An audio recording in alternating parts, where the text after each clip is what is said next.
pada zaman air batu akhir. Iaitu apa yang berubah?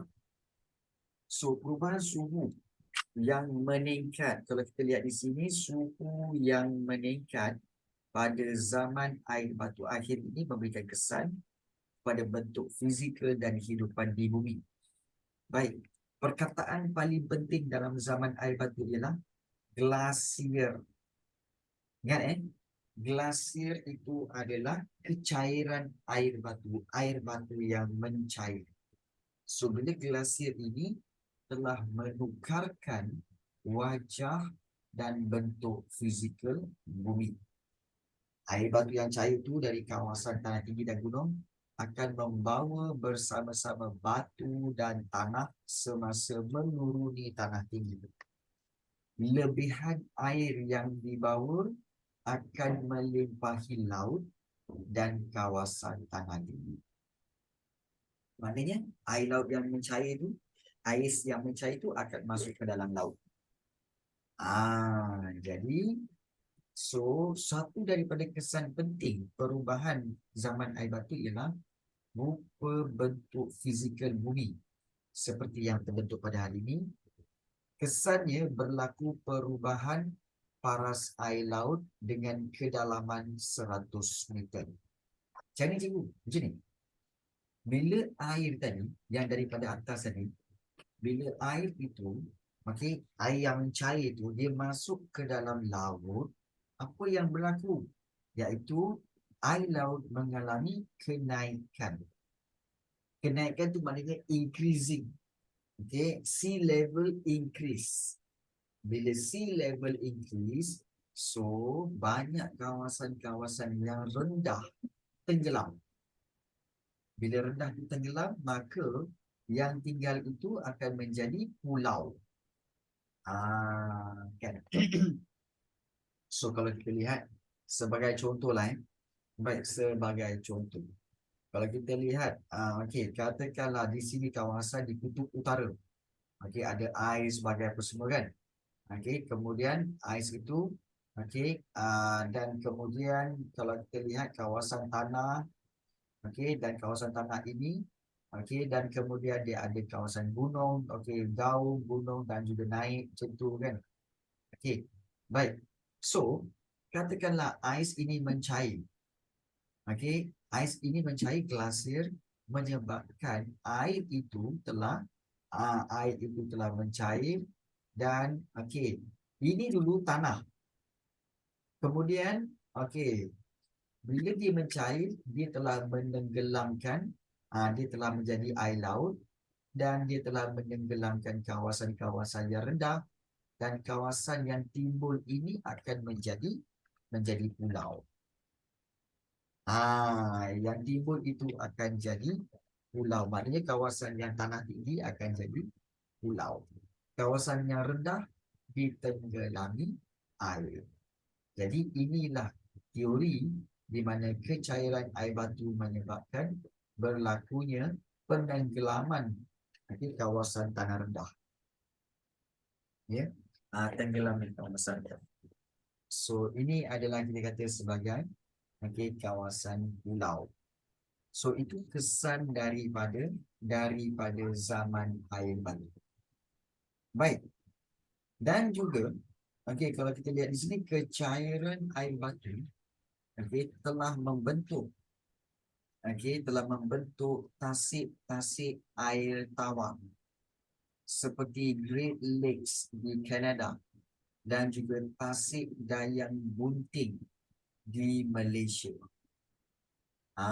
Bentuk saliran sungai juga berubah kepada bentuk yang ada pada hari ini. Maknanya tasik Dayang Bunting itu dan juga Great Lakes di Kanada tu sebenarnya terbentuk kerana kecairan air batu. Air batu bercair. Ini tasik Dayang Bunting. Korang pernah pergi tasik Dayang Bunting? Tak pernah pergi tasik buatan daripada kecairan air batu. Baik. So, kita lihat di sini perubahan pada zaman air batu iaitu glasier. Glasier yang mencair ya. Dan pada zaman ini juga, kalau kita lihat, pada zaman inilah berlaku kepupusan binatang yang hidup pada zaman Pleistocene. So antara binatang yang pupus, okey, termasuklah uh, termasuklah kita kata mammoth, sloth dan juga harimau bertaring. Maknanya tiga-tiga binatang ini telah pupus pada zaman air batu akhir. Pada zaman air batu akhir, binatang-binatang ini pupus. Jadi pada zaman air batu akhir, ingat dia dah mentionkan kat sini. Tiga-tiga binatang dalam Ice Age, ya betul. Pada zaman air batu akhir, yang dikenali sebagai zaman Holocene. Perubahan iklim, iklim telah berubah. Iklim ni cuaca apa semua memberikan kesan besar terhadap kehidupan manusia kerana mereka perlu menyesuaikan aktiviti harian dengan perubahan iklim. So manusia sebenarnya bergerak keluar dari benua Afrika dan secara beransur-ansur mendiami benua Eropah dan juga benua Asia. Dan pergerakan ini dipengaruhi oleh suhu di Asia dan Eropah yang tidak lagi terlalu sejuk. Dan pada zaman akhir air batu yang terakhir, suhu bumi adalah seperti pada hari ini. So zaman air batu akhir. Ini peta menunjukkan suhu panas yang melalui laut mempengaruhi kecairan air batu. Maknanya air laut yang panas juga boleh menyebabkan air batu mencair. Air laut panas. Baik. So bumi mengalami perubahan iklim, daripada terlalu sejuk kepada sederhana sejuk. Jadi, dan kenapa dia berlaku? Kerana kegiatan radiasi bumi yang merupakan penyebab utama peningkatan suhu bumi.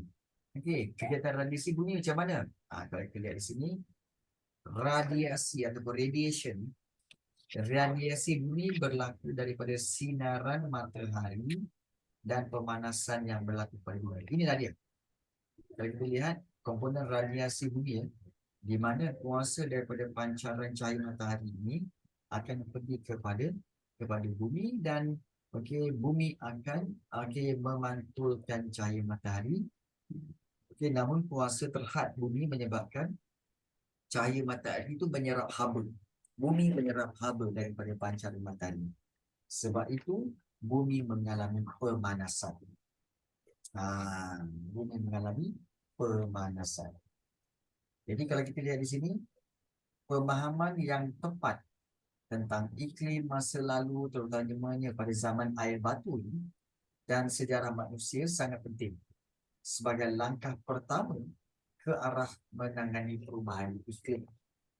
Pada hari ini, manusia berusaha bersama-sama dalam meningkatkan kelestarian alam sekitar dan mengurus hal ehwal menjaga bumi daripada berlaku kerusakan. Kau perasan tak?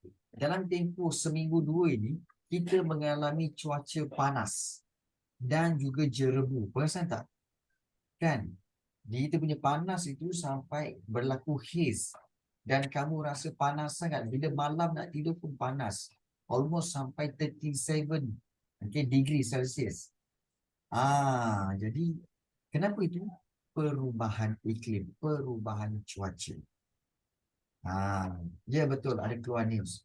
So, Irdina, Aiman, banyakkan mandi banyakkan mandi. Lagi pun bulan puasa, kalau panas saja mandi, panas saja mandi. Mandi bukan ini bukan minum air mandi. Puasa tahu. Lagi pun bulan puasa. Kak Alif Iman, Raisha, Sakif, Rifki Aidin, Syahrini. Baik. Korang diam aja risau macam ni. Baik.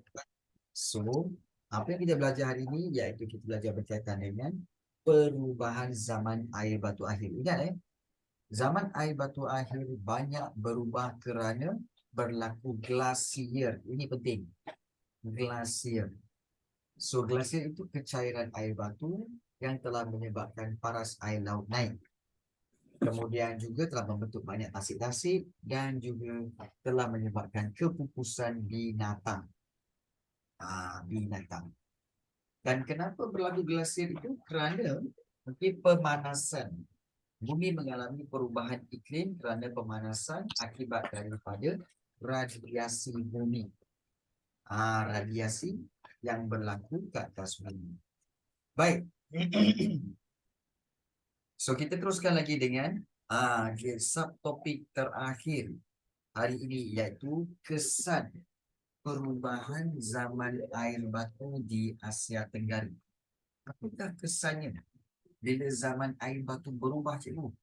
Okey, zaman air batu berubah, kesannya kepada Asia Tenggara. Apa kesannya? Baik. Perkembangan yang berlaku pada zaman air batu akhir ini memberikan kesan yang sama di Asia Tenggara.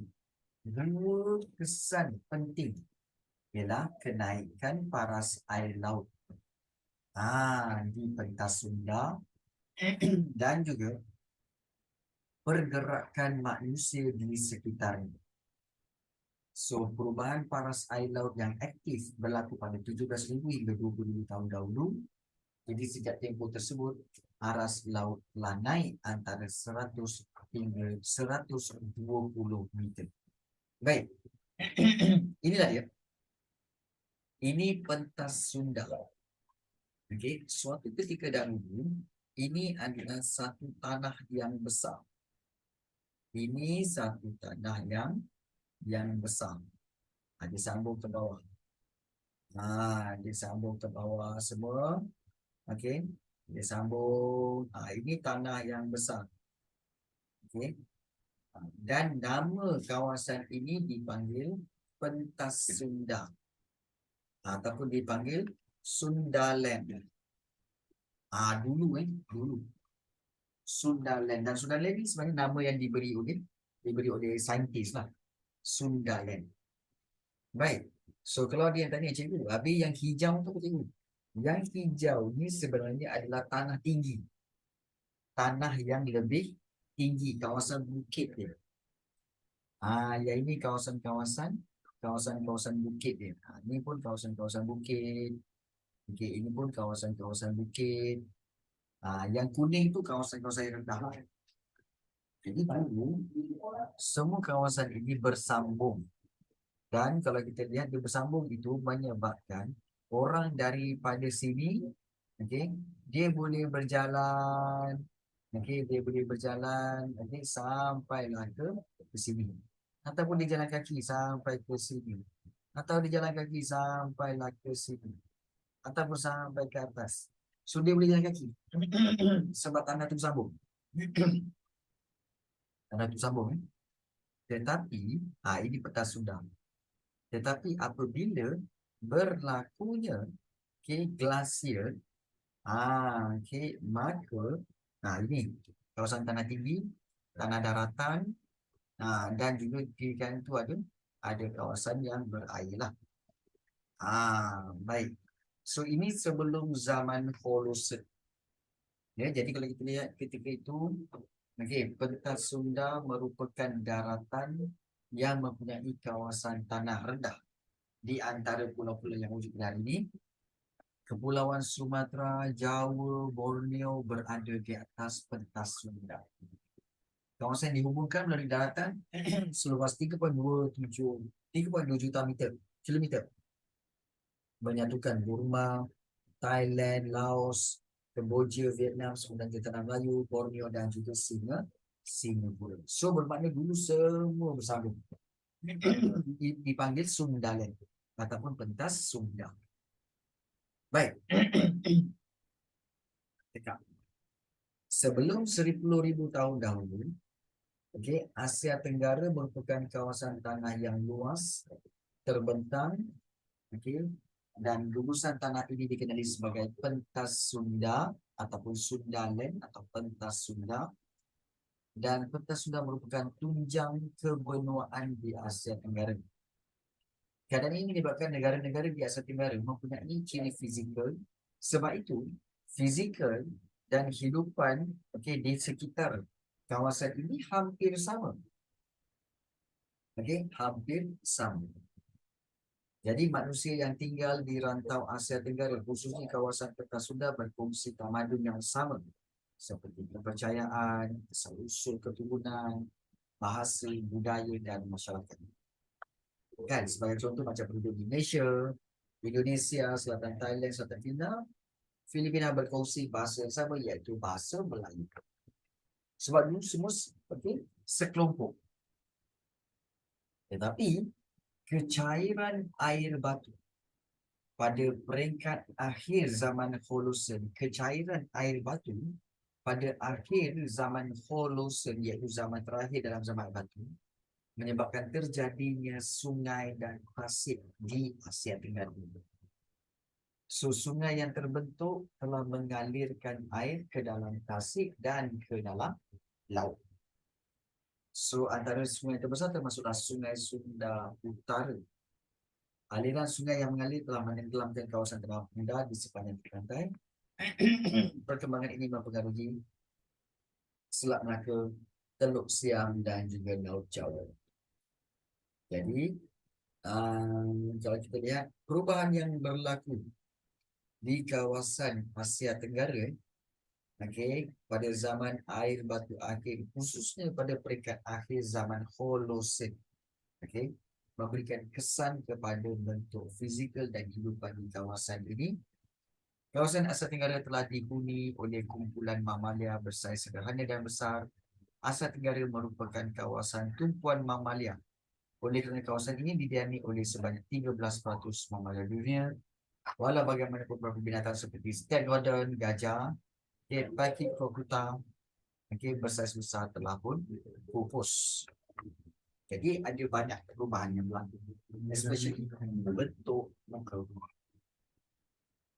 So sekarang ni bila air laut naik, jadi macam ni lah. Dulu kawasan ni kan kita tengok dia bersambung, kan? Dia bersambung semua ni, kemudian dia bersambung kat sini macam ni kan. Dulu bersambung macam ni kan.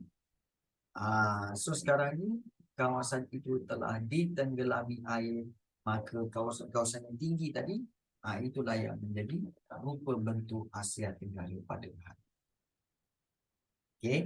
Jadi keluasan Peta Sunda melebihi 3.2 juta kilometer. Bentuk fizik tanah pamat ini berlaku pada zaman Pleistosen yang mempunyai paras air laut yang rendah. So pada ketika itu daratan boleh dilalui oleh manusia dengan cara berjalan. Baik. Jadi kalau kita lihat pengetahuan dan perubahan dan sebab berlakunya zaman air batu membantu kita meningkatkan pemahaman kita tentang perkara yang berlaku kepada bumi dan kehidupan. So hal ini dapat membuat sikap sayang akan alam sekitar dan ingin memelihara bumi. Maka dengan itu kita telah pun tamat bab yang kedua. So kita dah habis bab yang kedua. So apa yang telah kita pelajari sepanjang bab 2 cikgu? Baik, kita telah mempelajari tentang dunia kita. Kemudian kita telah mempelajari zaman air batu dan garis masa. Iaitu ada 4 Miocene, Pliocene, Pleistocene dan juga Holocene. Kalau tak ingat, just tuliskan MPPH. MPPH. Miocene, Pliocene, Pleistocene dan juga Holocene. So MPPH kat situ.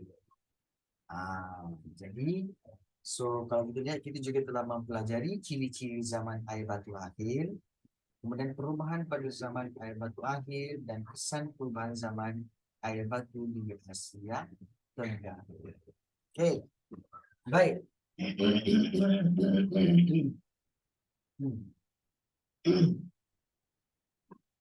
Baik. Cikgu sakit tekak. Kalau cikgu sakit tekak, minum air. Bagus ni cadangan. Tak ada cara yang lain ke? Baik, kita telah pun tamat bab yang kedua. Ada soalan nak tanya tak? Ada tak soalan nak